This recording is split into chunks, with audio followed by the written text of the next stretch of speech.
to honor those who have died from COVID-19. The virus was first detected in Wuhan, China in December. Since then, more than 3,300 people have died across that country. COVID-19 has since spread to nearly every country in the world. The U.S. is now the worst hit, followed closely by several European nations. There are some signs of hope now in Spain and Italy, where the rate of COVID-19 infections and deaths is slowing. But places like France and the UK are still bracing for the worst of the pandemic. Redmond Shannon reports. A month into its lockdown and Italy is still gripped by the pandemic. Life is nowhere near getting back to normal. 11,000 medical professionals are among those infected and 73 doctors alone have died. The head of Italy's doctors' union says medics are going through unbearable stress. He says the infection rate is due to poor public health information in the early stages of the Italian outbreak.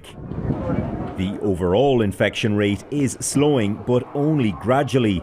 And the same may be happening in Spain, despite another horrific daily death toll of 809. Siguiendo las recomendaciones de los expertos. Spain's Prime Minister Pedro Sánchez has extended the lockdown until at least April 25th. But there are stories of hope amid the sadness.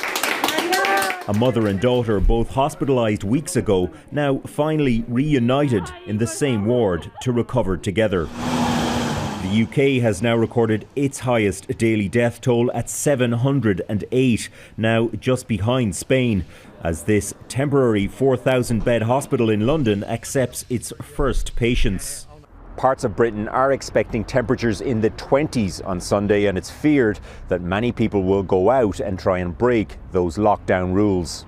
Whatever the temptations this weekend, please don't go outside to visit the lakes, the beaches, the countryside.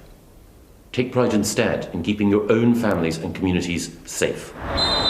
But in Sweden, the strategy is very different. Schools, parks and bars are open, with trust placed in citizens to do what they can. Considering the logic the authorities is explaining that we're not thinking that we can stop the virus, but rather flattening the curve, as they say. I think it's right to do less strict regulations and sustain them for a longer period of time. Scientists are divided on Sweden's policy, but it's certainly a politically brave move given the strict lockdowns across most of the continent. Redmond Shannon, Global News, London.